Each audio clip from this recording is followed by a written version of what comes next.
Cumprimento os irmãos com a paz do Senhor. Vamos ler a palavra de Deus em 1 João, capítulo 5, versículos 7 e 8.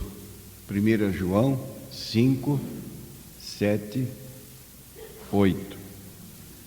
Porque 3 são os que testificam no céu: o Pai, a Palavra e o Espírito Santo. E estes 3 são um. E 3 são os que testificam na terra: o Espírito, a água e o sangue. E estes 3 concordam num.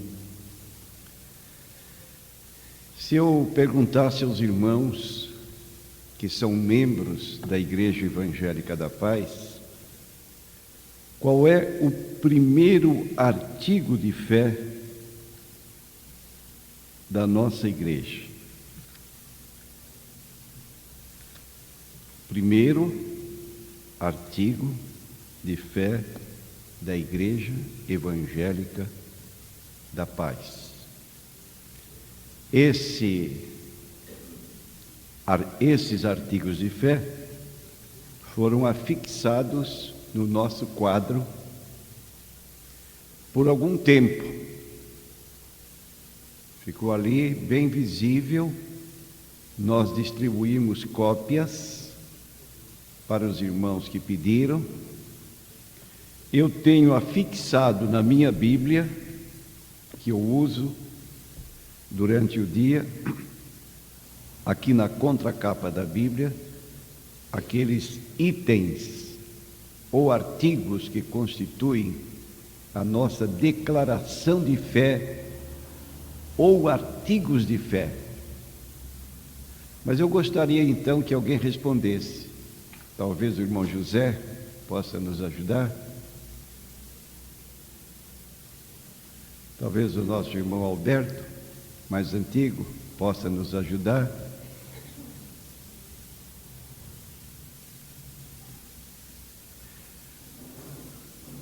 Nós dizemos, no primeiro artigo de fé, cremos em um só Deus, eternamente subsistente em 3 pessoas: o Pai, o Filho e o Espírito Santo.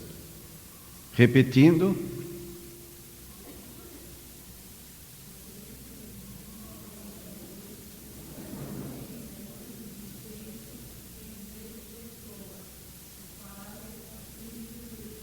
cremos em um só Deus, eternamente subsistente em 3 pessoas: o Pai, o Filho e o Espírito Santo. Esta declaração de fé é conhecida como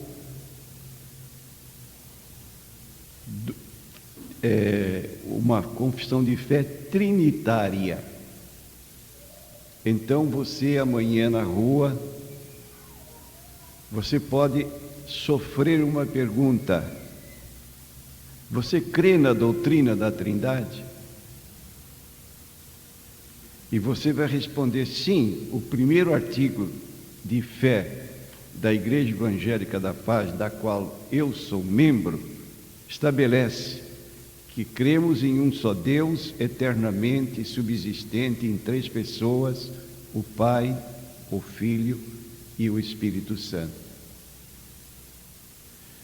Então, se nós cremos assim, temos que ter habilidade para poder responder a quem nos interroga a razão da nossa fé. E eu quero dizer aos irmãos que existem 2 grupos religiosos que combatem tenazmente esta doutrina que é fundamental para a nossa fé. Primeiro, os espíritas kardecistas.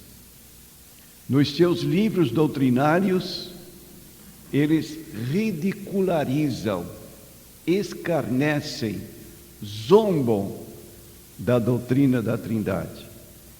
E, paralelamente, as Testemunhas de Jeová também em seus livros estão cheios de referências contra essa doutrina. Embora reconheçamos que a palavra Trindade não está na Bíblia, mas nós queremos dizer que a doutrina da Trindade está na Bíblia. E dizemos mais, do livro de Gênesis ao Apocalipse, nós podemos exibir provas bíblicas dessa doutrina. E é preciso, então, que nós tenhamos em mente os textos bíblicos que dão margem à sustentação, para que nós estejamos seguros da nossa posição. Qualquer pessoa que nega a doutrina da Trindade, ele tem que, primeiro, negar a deidade absoluta do Senhor Jesus Cristo. Eu não digo divindade, embora o termo podia ser aplicado, mas eu digo deidade, que significa divindade. Mas como a palavra divindade está muito hoje banalizada, e a deidade do Senhor Jesus Cristo, como complementamos, é absoluta. Jesus não é meio divino. Ele é 100% divino. Mas ele, paralelamente, tem uma outra natureza, que nós chamamos a natureza humana. Então, Jesus Cristo, como Deus, ele é eterno. Hebreus, capítulo 13, versículo 8, diz: Jesus Cristo é o mesmo ontem, hoje e eternamente. No princípio era o Verbo estava com Deus, o Verbo era Deus. João 1:1, ele estava no princípio com Deus, todas as coisas foram feitas por ele, sem ele nada do que foi feito se fez. E também dizemos que o Espírito Santo é uma pessoa, e uma pessoa da deidade ou da divindade de natureza igual à natureza divina do Pai. E também eterno. Embora o Espírito Santo descesse no dia de Pentecostes, cerca do ano 33 da nossa era, ele não passou a existir quando se manifestou aqui neste mundo. Mas no livro de Hebreus, capítulo 9, versículo 14, diz: quanto mais o Espírito eterno. Vamos ler aqui para citar corretamente. Hebreus 9:14 diz assim: quanto mais o sangue de Cristo, que pelo Espírito eterno se ofereceu a si mesmo imaculado a Deus, purificará as vossas consciências das obras mortas. Então, nesse texto, o Espírito Santo é chamado Espírito Eterno, da maneira como Jesus é o mesmo ontem, hoje e eternamente. Hebreus 13, versículo 8, no livro de Hebreus 9:14, declara que o Espírito Santo é eterno. Então nós temos o Pai é eterno, o Filho é eterno e o Espírito Santo é eterno. Vamos então, irmãos, examinar aqui alguns textos da Bíblia. No livro de Gênesis, no capítulo 1 e no versículo 26, nós temos aqui: disse Deus: façamos o homem à nossa imagem, conforme a nossa semelhança. A palavra Deus, que aparece em nossa tradução, é uma palavra traduzida da língua hebraica. E na língua hebraica, Deus é chamado Elohim. E-L-O-H-I-M. Logo, quando diz aqui, disse Deus, no original está aí, disse Elohim, o Elohim. Façamos, apresentando o verbo fazer na primeira pessoa do plural, que indica mais de uma pessoa. E usa-se em seguida o pronome nossa, também no plural, e não minha no singular. Deus não disse, faça o homem à minha imagem conforme a minha semelhança, mas disse, façamos o homem conforme a nossa imagem e nossa semelhança, falando no plural, mostrando assim que há mais de uma pessoa indicada no texto. E se você me perguntasse, Deus, e disse Deus, a quem ele falou? Façamos. Ele falou ao seu Filho Jesus Cristo.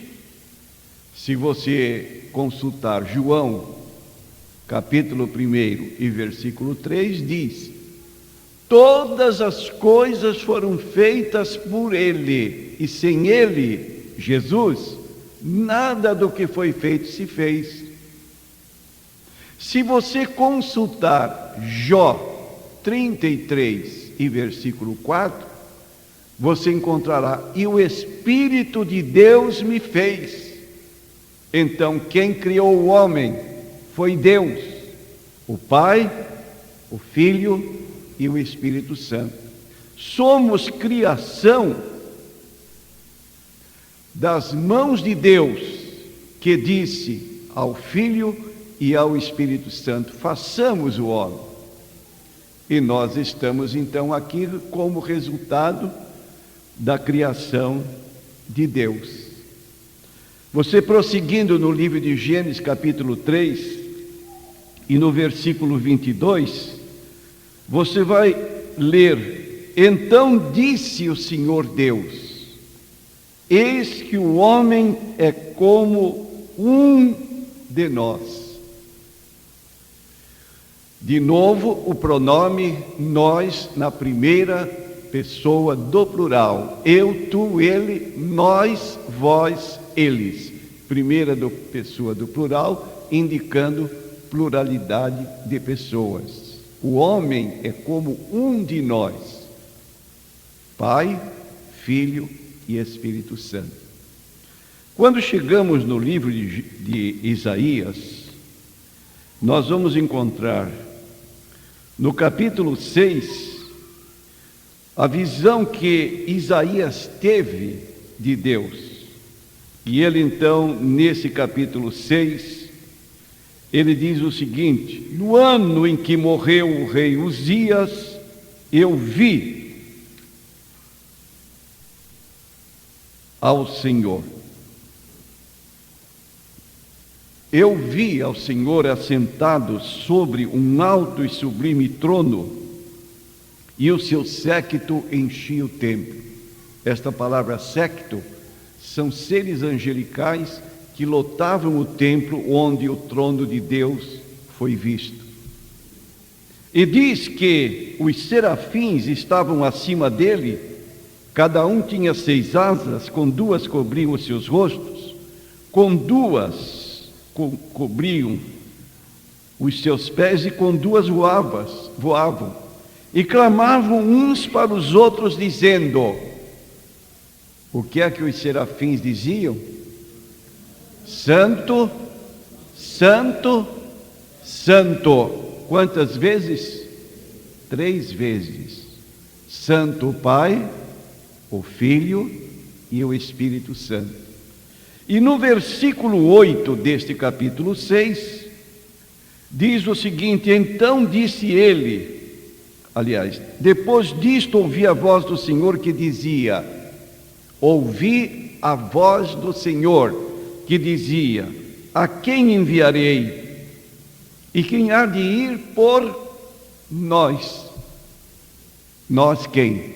O Pai, o Filho e o Espírito Santo. Agora você abrindo a Bíblia no capítulo 12 de João, você vai notar que o apóstolo João se reporta a esta passagem do livro de Isaías, e ele então diz o seguinte, versículo 41, João 12, 41, Isaías disse isso quando viu a sua glória e falou dele. Isaías disse isso quando viu a sua glória e falou dele. Voltando ao livro de Isaías, capítulo 6, versículo 1, no ano em que morreu o rei Uzias, eu vi. Quem ele viu? Ele diz, eu vi o Senhor. Diz que viu o Pai. Isaías, aliás, João declara que ele, ao ver o Pai, viu também o Senhor Jesus Cristo. Isaías falou dele quando viu a sua glória. Ele viu quem? Ele viu Jesus. Voltando para Isaías, capítulo 6, versículo 8, diz, ouvi a voz do Senhor, e você abrindo a Bíblia em Atos 28 e versículo 25, o apóstolo Paulo declara que quando Isaías ouviu a voz de Deus, ele ouviu a voz do Espírito Santo. Atos, capítulo 8, versículo 25. Bem falou o Espírito Santo a nossos pais pelo profeta Isaías. Logo, Isaías está dizendo que quem falou foi Deus. E Paulo está dizendo que quem falou foi o Espírito Santo. Então nós vemos aqui as três pessoas da Trindade nessa passagem de Isaías, capítulo 6, versículos 1 a 8. No mesmo livro de Isaías, irmãos, abrindo no capítulo 48 e no versículo 16, nós vamos ler o seguinte.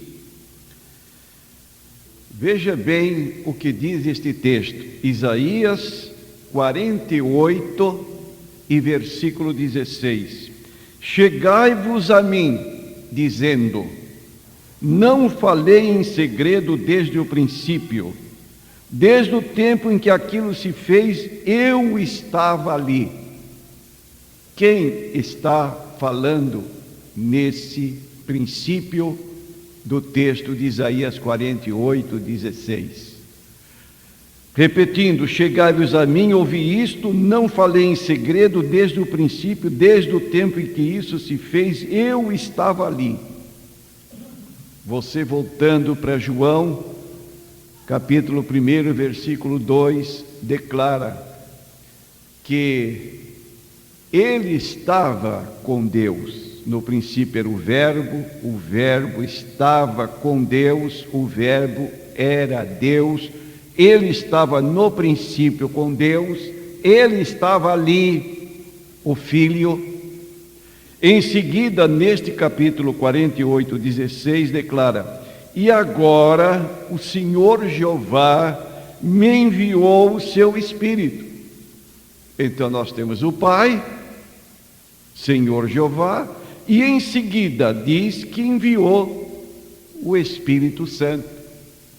E foi o que Jesus prometeu para nós em João 16, versículos 13 e 14. Mas quando vier aquele Espírito de verdade, ele vos guiará em toda a verdade, porque não falará de si mesmo, mas dirá tudo o que tiver ouvido e vos anunciará o que há de vir. Ele me glorificará, porque há de receber o que é meu e vô-lo há de anunciar. Então você encontra no Evangelho de João várias passagens bíblicas onde Jesus se refere ao Espírito Santo, que viria e ficaria aqui na terra zelando pela igreja, enquanto Jesus ascendeu aos céus. De modo que nós temos hoje 2 intercessores, um está no céu e o outro está aqui na terra. Abre Romanos capítulo 8, no versículo 26 do capítulo 8 de João, diz o apóstolo Paulo: da mesma maneira também o Espírito ajuda as nossas fraquezas, porque não sabemos o que havemos de pedir como convém, mas o mesmo Espírito intercede por nós, com gemidos inexprimíveis. Quando você está orando, às vezes em intensa agonia, por um problema que cerca a sua vida, e principalmente, meus irmãos, essa agonia, essa angústia que deve permear o nosso coração, deve ela existir principalmente pelas coisas de Deus, interceder pelo nosso irmão que está ali sentado, ali pela nossa irmã. Quando nós olhamos a igreja, vemos alguns irmãos que deveriam estar conosco no culto de oração, mas que estão se afastando gradativamente. O nosso coração deve interceder em favor destas pessoas, e ao nosso lado está o Espírito Santo, que também intercede. E junto ao Pai, versículo 34, quem os condenará? Pois é Cristo quem morreu, ou antes quem ressuscitou dentre os mortos, o qual está à direita de Deus e também intercede por nós. Então você tem lá no céu o Pai, você tem lá o Filho intercedendo por você, e aqui na terra, nos assistindo,